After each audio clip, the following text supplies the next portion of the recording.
मैं भारत को भारतीयता की मान्यताओं के आधार पर फिर से खड़ा करना चाहता हूं और उसी काम की कोशिश में लगा हूं। नमस्कार दोस्तों, बीएस नेटवर्क में आपका स्वागत है। मैं हूं बलबीर सिंह श्रीतराज।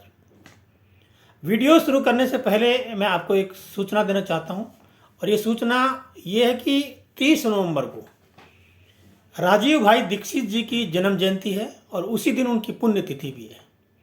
आपको पता होना चाहिए कि राजीव भाई दीक्षित का जन्म 30 नवंबर 1967 को हुआ था और उनकी मृत्यु भी 30 नवंबर 2010 को हुई थी। तो उनकी जन्म जयंती और पुण्यतिथि एक ही दिन आती है।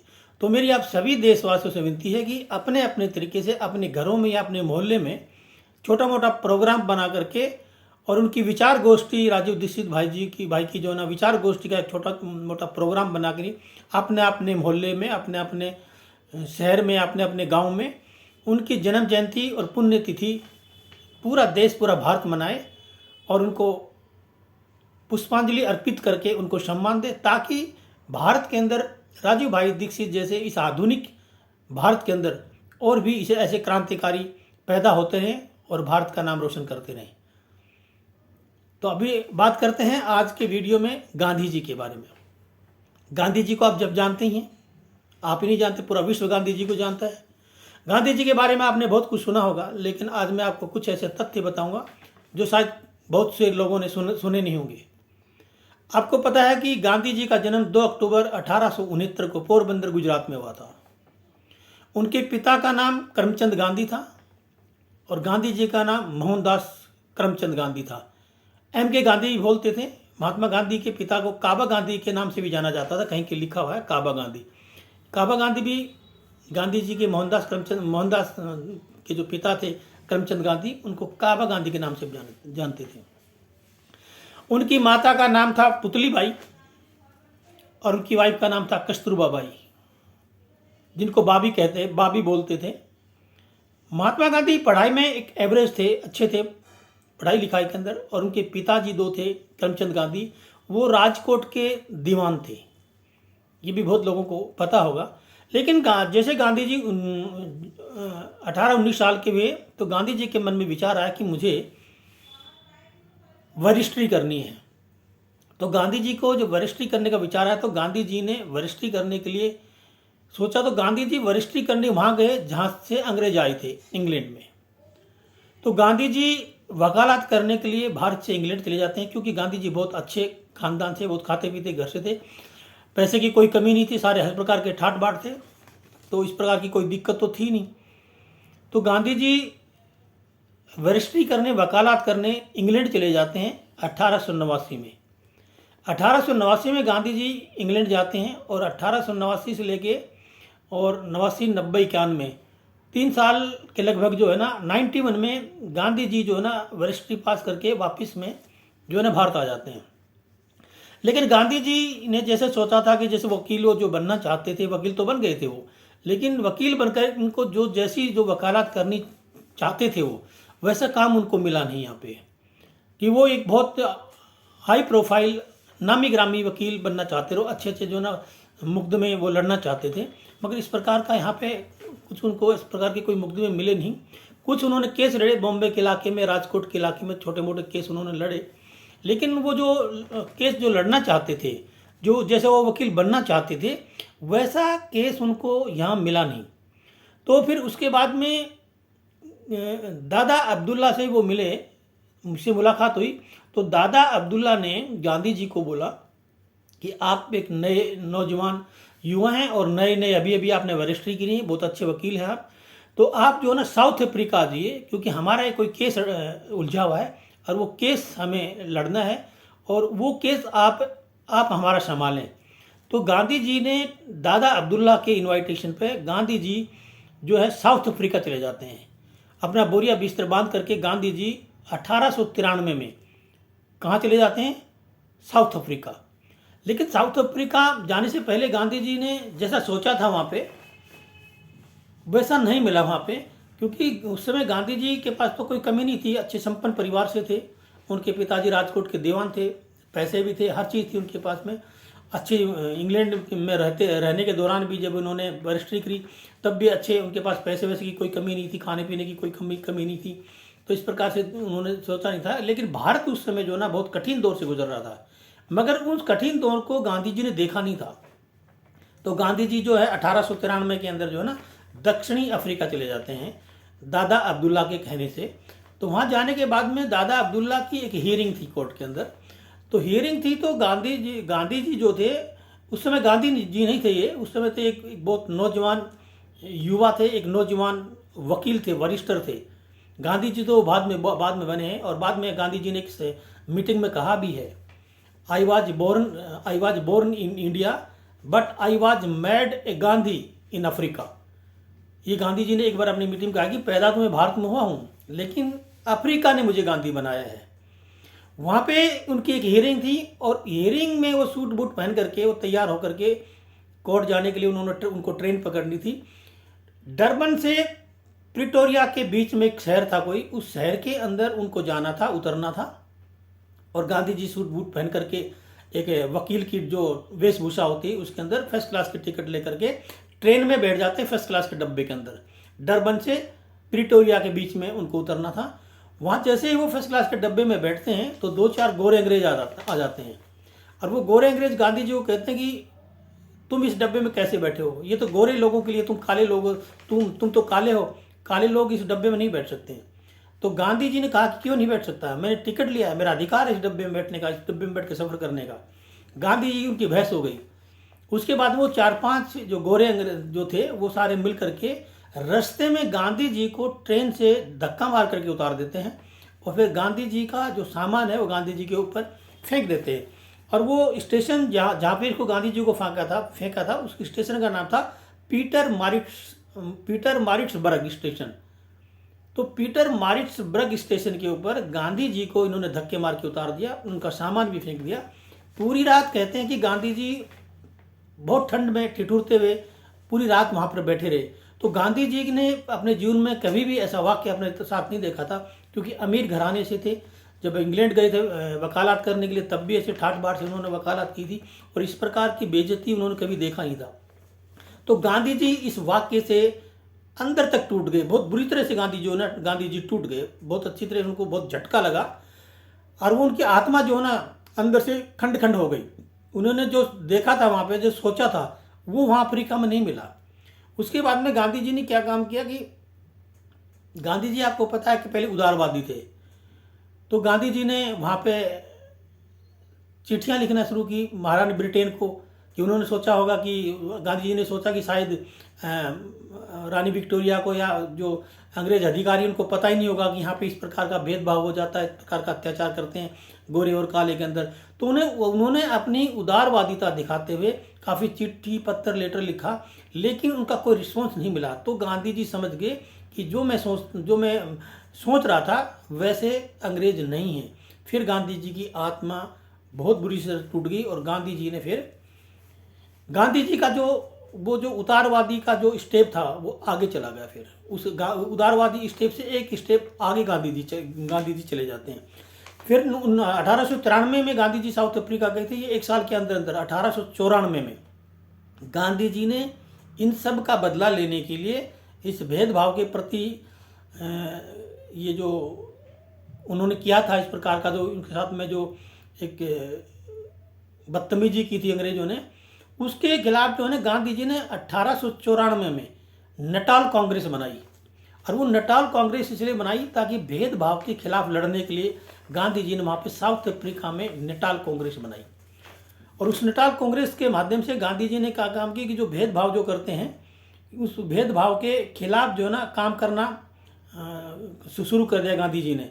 गांधी जी उदारवादी थे पहले तो स्टार्टिंग के अंदर, तो उसके बाद में जब गांधी जी ने देखा कि इस प्रकार का यहाँ पे हो रहा है तो गांधी जी ने एक स्टेप आगे ले लिया और इसके भेदभाव के खिलाफ लड़ने के लिए उन्होंने नटाल कांग्रेस की स्थापना कर दी। वहाँ पे ये स्थापना भी गांधी जी ने पहली बार वहीं पे ही की थी 1904 में। अब तक गांधी जी ने सोचा इतना लंबा पीरियड में 1804 और 1904 में गैप आ गया, तो इसके अंदर गांधी जी ने सोचा कि शायद अभी सुनेंगे अंग्रेज, अभी सुनेंगे। लेकिन तब किसी ने नहीं सुना तो एक अखबार वहाँ निकलता था, इंडियन ओपिनियन अखबार। बहुत बड़ा फेमस अखबार था। तो उस अखबार में गांधी जी ने जो ना अपने लेख लिखने शुरू किए और लेख लिख करके जो है ना जनता तक जो है ना भारतीयों तक पहुंचाना शुरू किया। और इसी हिसाब से जो ना उन्होंने एक ये प्रचार प्रसार शुरू कर दिया, भेदभाव के खिलाफ आंदोलन का प्रचार शुरू कर दिया। और फिर उन्होंने डरबन में एक फिनिक्स फोरम बनाया। डरबन जो है वही शहर है जहाँ मैं अभी थोड़ी देर पहले बता रहा था कि डरबन से प्रिटोरिया से के शहर के बीच में जो ट्रेन चलती थी। इस डरबन में गांधी जी ने एक फिनिक्स फार्म बनाया। सत्याग्रह की जन्मस्थली भी इसको कहते हैं। गांधी जी ने पहली बार विदेश की भूमि पे, विदेशी धरती पर सत्याग्रह शब्द का इस्तेमाल किया था। पहली बार यहाँ पे गांधी जी ने सत्याग्रह शब्द का इस्तेमाल किया था साउथ अफ्रीका के अंदर, जब इन्होंने इस अत्याचार के खिलाफ, इस भेदभाव के खिलाफ जो इन्होंने जो फिनिक्स जो फार्म बनाया, उसमें गांधी जी ने सत्याग्रह शब्द का इस्तेमाल किया था पहली बार विदेश के अंदर। उससे पहले कभी भी सत्याग्रह शब्द का इस्तेमाल नहीं हुआ था। और पहली बार जब गांधी जी पहली बार जेल गए थे, पहली बार जेल भी गांधी जी विदेश में गए थे, साउथ अफ्रीका में गए थे। उससे पहले गांधी जी कभी जेल में नहीं गए थे, क्योंकि भारत में तो गांधी जी का कभी कोई किसी का ताल्लुक पड़ा ही नहीं, इस प्रकार का उन्होंने कभी देखा ही नहीं भारत के अंदर। तो गांधी जी तो बाहर पढ़ते थे, इंग्लैंड के अंदर रजिस्ट्री करी, फिर वापस आ गए 1 साल के लिए, फिर वापस चले गए 1 साल के बाद में साउथ अफ्रीका के अंदर। तो गांधी जी ने इस प्रकार का देखा नहीं था, और रईस घराने से थे, इस प्रकार से भी होता है क्या। जब गांधी जी ने ये सब देखा तो इन्होंने वहाँ पे जो है ना सत्याग्रह शुरू कर दिया। सत्याग्रह जब शुरू किया, उसके बाद में 1906 में पंजीकरण प्रमाण पत्र के विरुद्ध आंदोलन किया। एक जैसे प्रमाण पत्र जो आपने होता है, जैसे आधार कार्ड होता है, स्कूल के कार्ड होते हैं, या किसी भी जगह नौकरी करते हैं, फिर भी आधार कार्ड तो फिर भी एक सम्मानजनक एक प्रमाण पत्र है। लेकिन जो पंजीकरण प्रमाण पत्र था वो एक इंसल्ट थी, वो एक बेइज्जती करने के लिए बनाया गया था। वो सिर्फ भारतीयों के लिए बनाया गया था, और भारतीय लोग के लिए इसलिए बनाया गया था पंजीकरण जो प्रमाण पत्र था कि वहाँ पे जो ना उनका कहना था कि ये जो प्रमाण पत्र है, ये जो भारतीय जो लोग हैं, ये जहाँ भी जाएंगे इस प्रमाण पत्र को साथ कैरी करेंगे। क्योंकि आपको शायद एक बात ध्यान दिला दूँ, एक बात और ध्यान में आ गई। साउथ अफ्रीका में भारत के 3 प्रकार के लोग गए थे, क्योंकि उस समय साउथ अफ्रीका के अंदर जो ना गन्ने की खेती बहुत होती थी, तो उस समय इतनी मशीनें तो थी नहीं, तो मजदूरों की जरूरत होती। तो ज़बरदस्ती साउथ अफ्रीका वाले भारत के गरीब लोगों को, किसान जो मजदूर थे, उनको उठा करके यहाँ पर ले गए थे। किसी को 10 साल के वीजा के परमिट के आधार पर ले गए थे, कॉन्ट्रैक्ट पर ले गए थे, किसी को 25 साल के कॉन्ट्रैक्ट पर ले गए थे। तो 3 प्रकार के लोग वहाँ पे गए थे। एक था अनुबंधित, जिनको कॉन्ट्रैक्ट बेस पर लेके गए थे, ताकि वो कॉन्ट्रैक्ट पे 10 साल या 20 साल या 15 साल के कॉन्ट्रैक्ट पे लेके गए थे। दूसरे वो लोग थे जिनका कॉन्ट्रैक्ट खत्म हो गया था, जिनको गैर अनुबंधित मजदूर वो कहते थे साउथ अफ्रीका वाले अंग्रेज। उसके बाद में तीसरे थे मेमन व्यापारी, मुस्लिम व्यापारी, जिनको लेकर के वो गए थे। तो 3 प्रकार के लोग ही जो है वहाँ गए थे। और वहाँ पे ये जो प्रमाण पत्र जो बनाया गया था, ये प्रमाण पत्र सिर्फ भारतीयों के लिए बनाया गया था। और इस प्रमाण पत्र को इसलिए बनाया गया था कि 9 बजे के बाद कोई भी भारतीय, कोई भी काला 9 बजे के बाद में, चाहे कितनी भी इमरजेंसी हो, वो घरों से बाहर नहीं निकलेगा, कहीं भी नहीं जाएगा। तो ये समझो कि एक प्रकार से पशुओं की तरफ बाड़ा बना रखा था, शाम होते उनको बंद कर दो और सुबह निकाल दो। इतना अत्याचार अब साउथ अफ्रीका में भारतीयों के साथ होता था। और इसीलिए गांधी जी ने जो सत्याग्रह जो ना वहाँ पे सत्याग्रह की शुरुआत करी। उसके बाद में गांधी जी ने 1909 में टोलस्टॉय फोरम बनाया। सत्याग्रह को यहाँ पे जो ना टोलस्टॉय जो फोरम बनाया 1909 में, इसको गांधी जी ने सत्याग्रह का हथियार इस्तेमाल किया। सत्याग्रह को यहाँ पर जो है ना गांधी जी ने एक हथियार की तरह इस्तेमाल किया। और इसी 1909 में गांधी जी ने हिंद स्वराज नाम की एक किताब लिखी, जो गुजराती भाषा में लिखी थी। उसमें गांधी जी ने लिखा कि अगर 1 साल भारतीय अगर अंग्रेजों का साथ ना दें तो ये अंग्रेज भारत को छोड़ के चले जाएंगे आराम से। अगर 1 साल भारतीय जो अंग्रेजों को साथ ना दें, बच्चों को स्कूल में ना भेजें, इनकी नौकरियां ना करें, इनकी ड्यूटी पर ना जाएं, इनके किसी दफ्तर में नौकरी ना करें, 1 साल तक अगर भारतीय इस प्रकार का प्रतिबंध लगा दे तो ये अंग्रेज मजबूर होकर यहाँ से चले जाएंगे। लेकिन इस किताब में जो लिखा गया उसको 11 साल के बाद में जो ना उन्होंने इस्तेमाल किया, जब 1920 में भारत में इन्होंने इस किताब के फॉर्मूले को इस्तेमाल किया गांधी जी ने। तब तक ये 1909 में लिखा हुआ था। उसके बाद में 1913 में पोल टैक्स भारतीयों पर लगाया गया। पोल टैक्स की बात कर रहा हूँ, टोल टैक्स की बात नहीं कर रहा हूँ। पोल टैक्स ये था कि भारतीय जो मैंने अभी बताया थोड़ी देर, गैर अनुबंधित, अनुबंधित और गैर अनुबंधित और मेमन व्यापारी, इनके ऊपर जो है ना, जो गैर अनुबंधित थे, जिनका कि वो कॉन्ट्रैक्ट जो खत्म हो गया था, मान लो जो 25 साल के लिए गया है कॉन्ट्रैक्ट बेस पर, उनका कॉन्ट्रैक्ट खत्म हो गया, तो 25 साल के बाद में क्या था, उस समय इतने गरीब लोग थे तो भारत में उन गरीब लोगों के पास जमीन जायदाद होती नहीं थी। और 25 साल में अगर मान लो साउथ अफ्रीका में रह पड़े हैं, तो पीछे वो जो भारत में जो उनके रिश्तेदार रहते थे वो भी पहचानने से मना कर देंगे। तो उन्होंने सोचा, जब उनका कॉन्ट्रैक्ट खत्म हुआ, तो उन्होंने सोचा कि जब कॉन्ट्रैक्ट तो खत्म हो गया है, भारत में तो हमारा कोई ज़मीन जायदाद है नहीं, ना हमको कोई पहचानेगा, तो अभी हमारा परिवार भी बढ़ गया, हम यहीं रह लेते हैं। तो उनको साउथ अफ्रीका के लोगों ने उनको गैर अनुबंधित मजदूर का नाम दिया, और उन गैर मजदूर अनुबंधित जो लोग थे उनके ऊपर उन्होंने पोल टैक्स लगाना शुरू कर दिया कि आप लोगों का कॉन्ट्रैक्ट खत्म हो गया है और इसलिए आपको यहाँ रहने के लिए टैक्स देना होगा। एक तो उनकी जो ना उचित जो मजदूरी थी वो नहीं मिलती थी, क्योंकि जब वो गैर अनुबंधित हो गए तो उनको मजदूरी में भी जो ना आधी मजदूरी मिलने लगी उनको, जैसे कॉन्ट्रैक्ट बेस पे थी उनको अलग मिलती थी, इनको अलग मिलती थी, और जो मिलती थी उनमें भी उससे भी जो ना पोल टैक्स के नाम से टैक्स लेने लगे। कितना बड़ा अत्याचार इन्होंने किया भारतीयों के ऊपर। उससे भी आगे चल के इससे भी बड़ा एक और इन्होंने बड़ा अत्याचार किया, भारतीय विवाह को जो ना अप्रमाणित घोषित कर दिया इन्होंने, कि जो भारत के अंदर जो भारतीय रीति रिवाज से जिनका जो शादियां हुई हैं, उन भारतीय शादियों को अप्रमाणित घोषित कर दिया। जो क्रिश्चियन जो थे, ईसाइयत के जो आधार पर जो शादियां थी, उन्हीं को उन्होंने जायज ठहराया। बाकी चाहे वो इस्लाम के आधार पर शादी है, चाहे सिखों के आधार पर शादी है, चाहे बुद्धिस्ट के आधार पर शादी है, चाहे हिंदी रीति रिवाज के आधार पर शादी, उन शादियों को सबको गैर प्रमाणित कर दिया गया। और उन शादियों से जो बच्चे पैदा हुए, उन बच्चों को भी उन्होंने इलीगल जो ना प्रमाणित कर दिया। अब ये आप इससे बड़ी बेइज्जती बताओ क्या हो सकती है? अपनी ही वाइफ और अपने ही बच्चों को गैर प्रमाणित कर दिया जाए किसी देश के अलावा के द्वारा, तो इससे बड़ी इंसल्ट, इससे बड़ी बेइज्जती क्या होती है? तो इस प्रकार से गांधी जी ने 1913 में इन सब अत्याचारों के खिलाफ वहाँ पे विदेश की धरती पे साउथ अफ्रीका के अंदर एक आंदोलन शुरू किया। और उसके बाद में 2000, इसके 2 साल के बाद में 2015 में हमेशा के लिए जो है ना गांधी जी भारत में आ गए। उसके बाद में फिर दोबारा वहाँ नहीं गए। उसके बाद में आगे की जो क्रांति भारत में आगे जो अंग्रेजों से भारत छोड़ो आंदोलन के लिए जो क्विट इंडिया मूवमेंट वगैरह जो हुआ, बहुत सारे यहाँ पे आंदोलन हुए, उन सब की जो स्टोरी है वो इसके बाद में है, भारत आने के बाद में। ये स्टोरी तब की है जब गांधी जी साउथ अफ्रीका में थे या इंग्लैंड में पढ़ने गए थे। उस समय की है कुछ घटनाएं, ज़्यादातर घटनाएं साउथ अफ्रीका में जब ये गए थे वरिष्ठी करने के लिए, वकालत करने के लिए, उस दौरान की सारी घटनाएं हैं। तो गांधी जी ने ये जो सत्याग्रह शब्द का जो इस्तेमाल किया है, पहली बार विदेश की धरती पर किया, साउथ अफ्रीका के अंदर किया गया है। इससे पहले कभी भी सत्याग्रह का शब्द का इस्तेमाल नहीं हुआ था। और जब गांधी जी जेल भी जब गए थे तो पहली बार साउथ अफ्रीका में गए थे, पहली बार। उसके बाद ही भारत में आकर जेल गए, इससे पहले कभी वो जेल नहीं गए थे। तो ये थी गांधी जी के जीवन पर कुछ छोटी मोटी घटनाएं। आगे और तो बहुत सारी जीवनी है गांधी जी की। गांधी जी की वो जीवनी है जो गांधी जी पढ़ने गए थे 19 साल से लेकर के, और ये 23 साल के हो गए थे इस टाइम तक। इन घटनाओं के दौरान 23-24 साल के सफ़र में 19 साल से और 23 साल के बीच में इतनी सारी घटनाएं गांधी जी के साथ हुई हैं।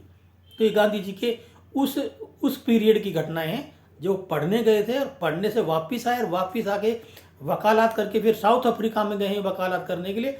उस दौरान क्या क्या हुआ, ये घटनाएं मैंने आपको इस वीडियो में बताई हैं। अगले वीडियो में जब कभी वीडियो बनाएंगे तो 1915 में जब ये भारत आ गए हैं, उसके बाद में गांधी जी ने की यात्रा आगे क्या रही, भारत छोड़ो आंदोलन से लेकर के मरे तब तक की घटना क्या रही, वो आगे के किसी वीडियो में उसका व्याख्यान करूंगा मैं। तो उम्मीद रखता हूं कि बहुत लोगों को बहुत सारी नई बातें सुनने को मिली होंगी, और आगे भी मैं समय समय पर कहीं न कहीं से इनको जो है ना खोज करके ऐसे महान क्रांतिकारियों पर बोल महान जो हमारे देश के जो नेता रहे हैं या महापुरुष रहे हैं उन पर खोज करके मैं जानकारियाँ देता रहूँगा। आप लोग मेरा वीडियो देखते रहेंगे, लाइक करते रहेंगे, सब्सक्राइब करते रहेंगे, तो मेरा भी मनोबल बढ़ता रहेगा, ताकि मैं भी इस प्रकार से कहीं कहीं से खोज करके ये वीडियो बनाकर आप लोगों तक जानकारी पहुंचाता रहूँगा। तो आज के अंक में बस इतना ही। कल फिर मिलेंगे किसी और मुद्दे पर। जब तक मेरा वीडियो शेयर करिए, लाइक करिए, सब्सक्राइब करना ना भूलिए। जय हिंद, जय भारत, वंदे मातरम।